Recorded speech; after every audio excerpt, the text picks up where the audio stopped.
Hey guys, అందరికీ నమస్తే. Welcome to my channel yoga with Suma. 21 రోజుల్లో మనం పొట్టను ఎలా తగ్గించుకోవాలి అనే దాని మీద వీడియోస్ చేస్తున్నాము. అందులో భాగంగా ఈరోజు 6వ రోజు. ఎవరైతే 5 రోజుల ప్రాక్టీస్ స్కిప్ చేశారో చేయలేదో వాళ్ళు నా ప్లేలిస్ట్ చూసి చేయగలరని ఆశిస్తున్నాను. ఎవరైతే నా ఛానల్ సబ్స్క్రైబ్ చేసుకోలేదో ప్లీజ్ సబ్స్క్రైబ్ చేసుకోండి.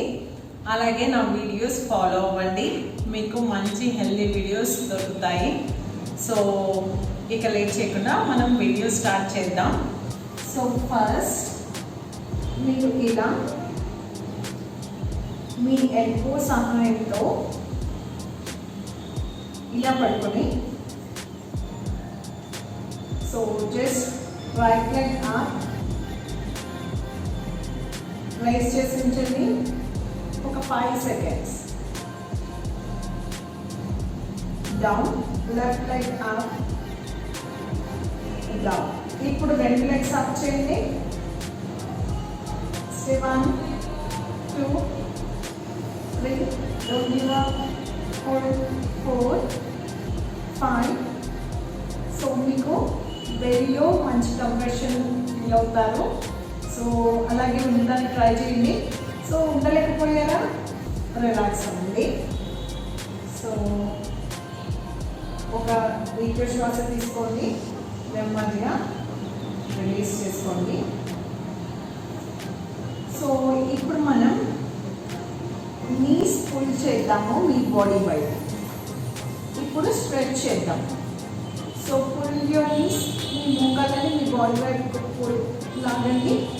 ఇప్పుడు బయటికి స్ట్రెచ్ చేయండి. ఇది కూడా కొన్నిసార్లు రిపీట్ చేయండి. మీకు చేతనైనంతలో స్ట్రెచ్ చేయండి, ఫోల్డ్ చేయండి.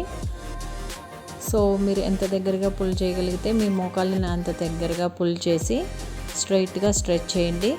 సో కొన్నిసార్లు మీరు చేయగలిగినన్నిసార్లు ఒక 5 సార్లు కానీ 10 సార్లు కానీ మీ కెపాసిటీ, మీరు హోల్డ్ చేయగలిగే దాన్ని బట్టి, మీ బాడీ సపోర్ట్ చేసేదాన్ని బట్టి సో అలా ఫోల్డ్ చేస్తూ స్ట్రెచ్ చేస్తూ రిలీజ్ చేస్తూ ఉండండి.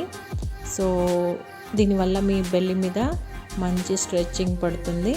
సో ఇది కొన్నిసార్లు రిపీట్ చేసుకున్న తర్వాత బాడీని రిలాక్స్ చేసుకొని ఇక ఫైనల్గా బోట్ పోజ్లోకి వచ్చేసేయండి. సో బోట్ పోజ్ ఎలా చేయాలో తెలుసు కదా. 2 చేతులు 2 కాళ్ళు లేపి మీ కాళ్ళ వైపు చూస్తూ ఉండండి. సో బ్యాలెన్స్ చేసుకుంటూ, సో ఇక మీరు ఉండలేను అనుకున్నప్పుడు బాడీని రిలాక్స్ చేసుకోండి. సో ఇక ఆ తర్వాత మళ్ళీ ఒకసారి 2 కాళ్ళు 2 చేతులు పైకి లేపి బోట్ పోజ్లో స్మైలింగ్తో హోల్డ్ చేయండి. సో మీరు ఈజీగా చేయగలరు. సో అలా బ్యాలెన్స్ చేసుకొని ఇక ఉండలేనన్నప్పుడు బాడీని రిలాక్స్ చేసుకోండి. సో దీనివల్ల మీ బెల్లీ ఫ్యాట్ కరగడమే కాదు, మీ బాడీని బ్యాలెన్స్ చేసుకోవడం కూడా మీకు మంచిగా అలవాటు అవుతుంది. ఇక అదండి ఇవాల్టి మన వీడియో. మీకు అందరికీ నచ్చిందని అనుకుంటున్నాను. అలాగే ప్రాక్టీస్ చేస్తారని ఆశిస్తున్నాను. Thank you all for watching.